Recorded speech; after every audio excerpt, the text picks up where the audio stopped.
नमस्कार दोस्तों। GST portal बनाने वाली कंपनी को मिला जीएसटी नोटिस, वो भी एक दो नहीं, पूरे 32,000 करोड़ का।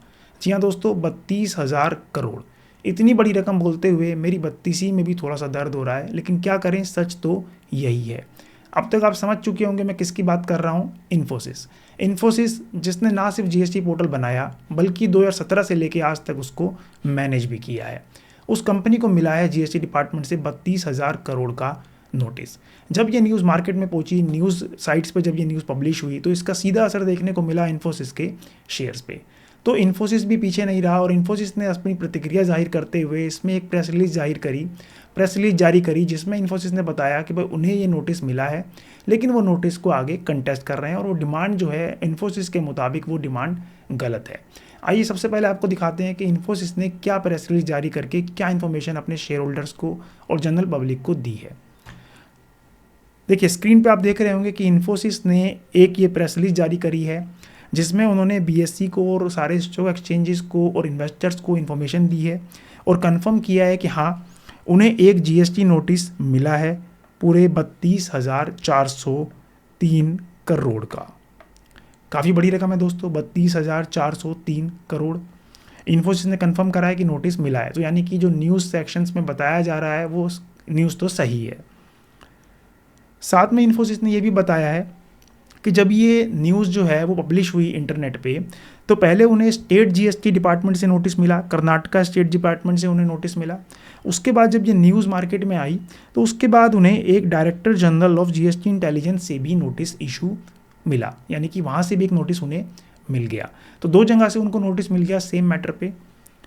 उसके बाद उन्होंने ये नोटिस जो है बेसिकली प्री शोकॉज नोटिस है और कंपनी का मानना है कि भाई उन्होंने कोई गलत काम नहीं किया है। बेसिकली मैटर रिलेट करता है जो ओवरसीज़ एक्सपेंस हैं उनके, यानी ओवरसीज़ एंटिटीज से जो इन्फोसिस ने सर्विस ली है उसके रिगार्डिंग ये इशू है। तो यहाँ पे इन्फोसिस ने बताया है कि as per circular number 210/4/2024 dated 26 जून 2024 जो है issued by CBIC, services provided by overseas branch to the Indian entity are not subject to GST. और it is important to note that GST payments are eligible for credit and refund. तो यहाँ पे इन्फोसिस का मानना है कि भाई उन्होंने कोई गलती नहीं करी है, उनके अकाउंट्स और टैक्सेशन बिल्कुल ठीक है, इसलिए वो जीएसटी नोटिस को आगे कंटेस्ट करने की तैयारी कर रहे हैं। ये प्रेस रिलीज जो उन्होंने जारी करी थी 31 जुलाई को करी थी। इसके तुरंत बाद अगले दिन इन्फोसिस ने 1 अगस्त को एक नई प्रेस रिलीज जारी करी। उसमें उन्होंने क्या बताया कि the company has received a communication from Karnataka state authorities withdrawing the pre show cause notice, यानी कि कर्नाटका स्टेट अथॉरिटीज़ ने जो उन्हें नोटिस इशू किया था वो उन्होंने विड्रॉ कर लिया है। विड्रॉ क्यों कर लिया? ऐसा नहीं है कि उनकी डिमांड खत्म हो गई या उनका मैटर जो है वो ड्रॉप हो गया, नहीं। अब ये मैटर जो है ये डीजीजीआई यानी डायरेक्टर जनरल ऑफ इंटेलिजेंस जो है वो परस्यू करेंगे, वहाँ पे उनका केस चलेगा। यानी कि एक ही मैटर से दो जगह नोटिस आया था, इसलिए क्योंकि मैटर बड़ा है तो स्टेट डिपार्टमेंट ने विड्रॉ कर लिया और डायरेक्टर जनरल इंटेलिजेंस अब इस मैटर को परस्यू करेंगे। तो इन्फोसिस ने इसकी जानकारी दी। इस न्यूज़ के आने के बाद जो नेस्कॉम है, जो national association of software and services की जो एसोसिएशन है, उन्होंने भी अपनी प्रतिक्रिया जाहिर करते हुए बताया कि भाई इस तरह के नोटिस जो आते हैं वो सही नहीं है।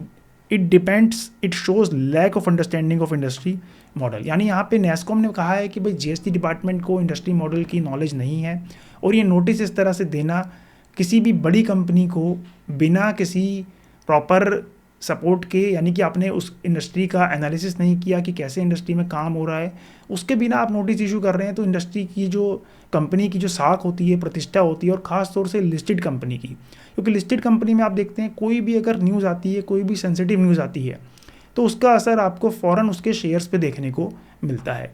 तो लिस्टेड कंपनी को अगर कोई भी नोटिस इशू होता है तो उसका सीधा असर आपको उसके शेयर्स पे मिल जाता है देखने को। तो नेस्कॉम ने यहाँ पे कहा है कि भाई जो ये नोटिस इशू हुआ है ये इंडस्ट्री की नॉलेज को बिना कंसिडर किए हुए इशू हुआ है। तो नेस्कॉम ने भी यहाँ पे डिफेंड किया है इन्फोसिस को। हालांकि हम तो शुरू से ही कहते आ रहे हैं कि भाई जो जीएसटी डिपार्टमेंट है इतनी जल्दी जो नोटिस भेजते हैं, कई बार वो नोटिस बिल्कुल ही रेलेवेंट नहीं होते, किसी ऐसे मैटर पे होते हैं जिसका कोई पर्टिकुलर रीजनिंग नहीं होती, बट नोटिस इशू हो चुका होता है लेकिन अब उसको रिप्लाई तो करना पड़ता है। तो यहाँ पे जो न्यूज़ है इन्फोसिस को नोटिस मिलने की वो सही है। इन्फोसिस ने खुद इसकी जानकारी अपनी वेबसाइट पे दी है। अब इस मैटर में देखना होगा कि आगे इन्फोसिस में क्या रिप्लाई फाइल करती है और डिपार्टमेंट इस पर क्या स्टैंड लेता है। जैसे जैसे इस मैटर में अपडेट आएगा हम आपको इन्फॉर्मेशन देते जाएंगे। धन्यवाद।